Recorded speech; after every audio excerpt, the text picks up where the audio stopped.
Madam आज सशक्त स्थायी समिति की बैठक बुलाई गई थी, क्या कुछ निर्णय निकला है, क्या कुछ? आज स्टैंडिंग की बैठक थी जिसमें कि आज का विषय था संसाधन क्रय पाथ्य एजेंसी और स्पैरो एजेंसी के कार्यों की समीक्षा, जो कि करीब 29 पार्षदों ने छठे महीने में पत्र दिया था। उनके द्वारा पत्र के द्वारा कहा गया था, उनके हवाले से कहा गया था कि जो पाथ्य एजेंसी हमारे इलेक्टेड बॉडी आने के पहले, मतलब दिसंबर में जो हमारा चुनाव हुआ है, उसके पहले ही ये पाथ्य एजेंसी और स्पैरो एजेंसी आई हुई है। इनका द्वारा जो कार्य किया जा रहा है वो सही नहीं किया जा रहा है, और जो क्रय किए गए हैं डस्टबिन, स्टील के डस्टबिन क्रय किए गए हैं, और उसके अलावा जो हाईवा क्रय किया गया है, जो साइनेज बोर्ड हैं, उसके अलावा जो चीज़ें भी क्रय की गई हैं उन सबों की क्रय की समीक्षा होनी चाहिए।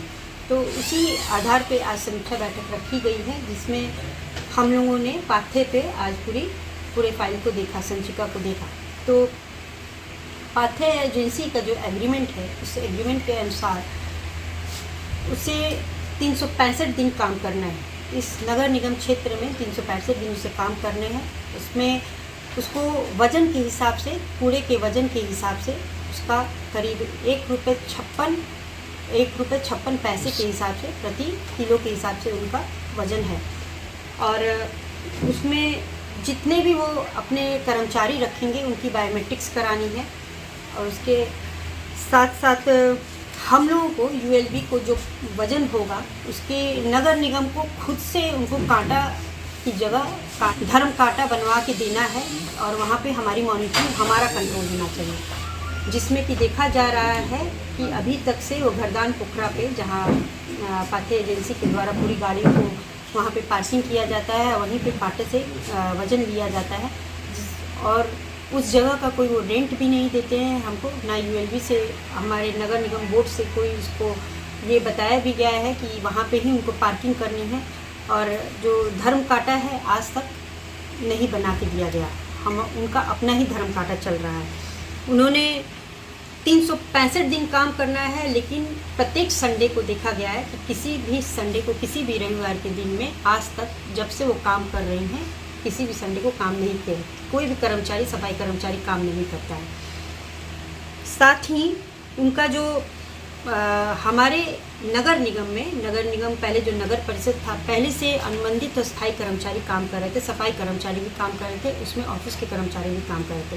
ये करीब 237 कर्मचारी अनुबंधित और स्थायी कर्मचारी जो हैं उनका समायोजन भी नहीं किया गया। यानी कर्मचारी काम कर रहे हैं, आज भी काम कर रहे हैं, लेकिन वो काम अब पाथ्य एजेंसी के लिए कर रहे हैं। तो पाथ्य एजेंसी उनसे कूड़ा उठवा रही है, कचरा उठवा के उसका भुगतान नगर निगम से ले रही है, लेकिन उन कर्मचारियों का जो सैलरी है वो नगर निगम से दी जा रही है। तो करीब 46 लाख रुपए प्रति माह देखा जाए तो उनकी सैलरी बनती है 46 लाख रुपए, यानी कि 5 करोड़ रुपए आज के दिन, जिस दिन से पाथ्य एजेंसी काम कर रही है, आज तक में देखा जाए तो करीब 5 करोड़ बनता है, जो आज तक उनका समायोजन नहीं हुआ है। ये एक बहुत ही वित्तीय अनियमितता है। इन सब चीज़ों को देखते हुए हम लोगों ने उनका जो उन्होंने अभी तक से विपत्र का समायोजन नहीं कराया है, ये आदेश दिया गया है नगर निगम को, कि कार्यालय को आदेश है कि नगर आयुक्त अपने तुरंत इसका विपत्र का समायोजन कराएं, और उसके अगले भुगतान तक उनको रोक लगा दी जाएगी जब तक कि ये समायोजन नहीं कराएंगे। और साथ ही जो 365 दिन वो काम कराने की उनका एग्रीमेंट है, लेकिन उन्होंने काम नहीं करवाया, उनका भी उसका स्पष्टीकरण देंगे। क्यों नहीं उन्होंने उनको धर्म कांटा बनवा के दिया गया, इसका स्पष्टीकरण देंगे। बायोमेट्रिक्स से क्यों नहीं अटेंडेंस लिया जा रहा है, और जो उन्होंने हर लेबर एक्ट के तहत हर सफाई कर्मचारी का इनका ईपीएफ जाना चाहिए, ईपीएफ की कटौती होनी चाहिए, ईपीएफ काट के ही इनको सैलरी दी जाती है। तो उनके द्वारा कहा जा रहा है कि ईपीएफ काटा जाता है, लेकिन अभी तक से प्रस्तुत नहीं किया गया है कि उनको ईपीएफ काटने के बाद उसको जमा किया जा रहा है कि नहीं किया जा रहा है। पाथ्य एजेंसी का भुगतान, ये जो एग्रीमेंट किया गया है, तो उसका 3 साल का एग्रीमेंट क्यों किया गया? जब इलेक्टेड बॉडी आने वाली थी, जब हम लोग सरकार की नियमावली के तहत हमारा चुनाव होने वाला था, एक बोर्ड का गठन होने वाला था, तो उनका क्यों 3 साल के लिए उनको एग्रीमेंट किया गया? तो इन सब चीज़ों का स्पष्टीकरण नगर आयुक्त को देना है, इस कार्यालय को देना है। साथ ही इसमें जो भी जवाबदेही बनती है। जो भी संलिप्त लोग हैं उन सबों की अपनी जवाबदेही का कारण परीक्षा की जाएगी और इनका अपना अगला भुगतान इनका रोका जा रहा है जब तक इनका समायोजन नहीं हो सकता।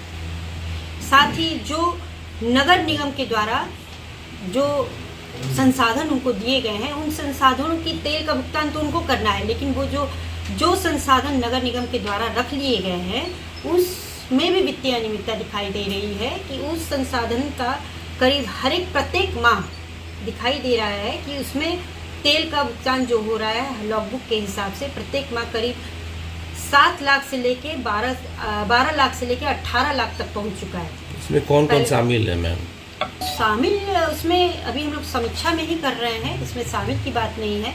इसमें नगर निगम अगर काम वो जो भी संसाधन काम पाथे एजेंसी ले रही है उसका, तो पाथे एजेंसी को उसको भुगतान करना चाहिए। पाथे ने क्यों नहीं इसका भुगतान किया? जब वो नगर निगम के पास है तो नगर निगम का कौन सा ऐसा काम है कि जो वो संसाधन का भुगतान संसाधन के तेल का भुगतान नगर निगम द्वारा हो रहा है।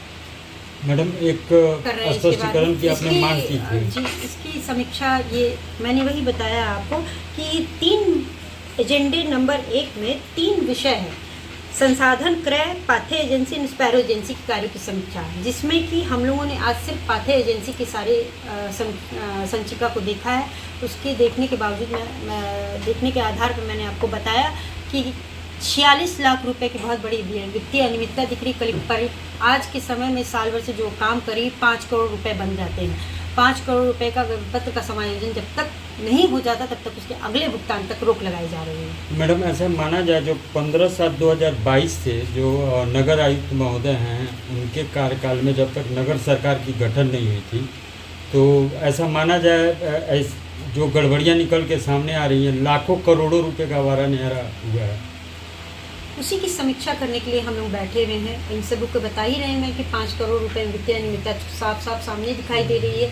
अगर वो चीज़ें समायोजित करने के बाद ही हम लोग उसमें आगे करेंगे और उसमें क्या कारण परीक्षा अपना स्पष्टीकरण नगर आयुक्त देंगे इसमें।